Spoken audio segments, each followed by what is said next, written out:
Bang mau nanya, akun saya kena dismonet karena konten berulang.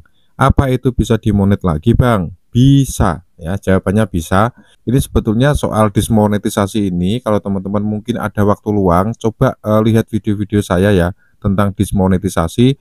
Di situ sudah banyak sekali kita bahas dan kita ulas serta kita contohkan bagaimana menghadapi dismonetisasi ini.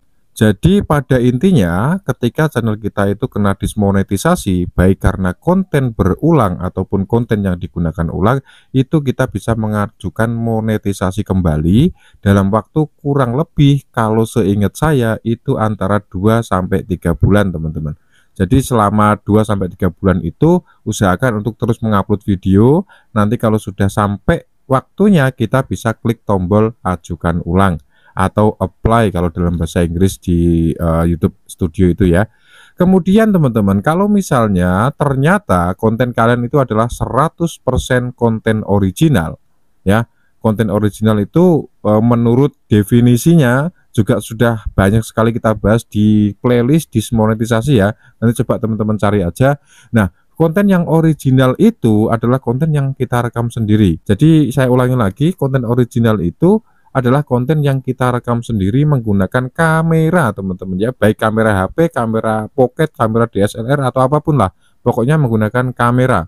Dan pastikan suara di situ adalah suara asli kalian. Secara umum konten original itu seperti itu. Lalu kita kembali ke pertanyaan teman kita tadi, dia itu kena konten berulang teman-teman. Nah ini juga sudah banyak sekali saya jelaskan ya di playlist dismonetisasi. Kalian klik aja nanti kalau ada waktu luang ya. Jadi sedikit kita ulas kembali, konten berulang itu apa sih? Banyak dari teman-teman kita itu masih gagal paham soal konten berulang ini. Kalau konten berulang teman-teman itu secara gampangnya gini lah. Ini juga sudah sering saya contohkan ya sebetulnya. Ketika kita mengupload sebuah video misalnya judulnya itu A. Kita upload pada tanggal 1 Agustus misalkan, 1 Agustus kemarin itu misalkan. Dan ternyata sekarang ini tanggal 7 Agustus misalnya gitu. Ternyata saya lihat di tanggal 7 Agustus itu video A tadi itu penontonnya sampai ratusan ribu views misalkan, dapat rekomendasi dari YouTube. Nah, akhirnya besoknya di tanggal 2, 3, 4, 5, 6 itu kalian bikin video lagi, ternyata sepi. Penontonnya mungkin bijian gitu ya. Karena kalian sudah pusing nih mikir ide konten apa lagi ya yang bisa rame ya. Akhirnya video yang tanggal 1 itu kalian kan masih punya filenya nih. Kalian upload ulang lagi di tanggal 7. Sehingga YouTube mendeteksi bahwa itu adalah konten yang sama atau konten yang serupa atau konten yang mirip.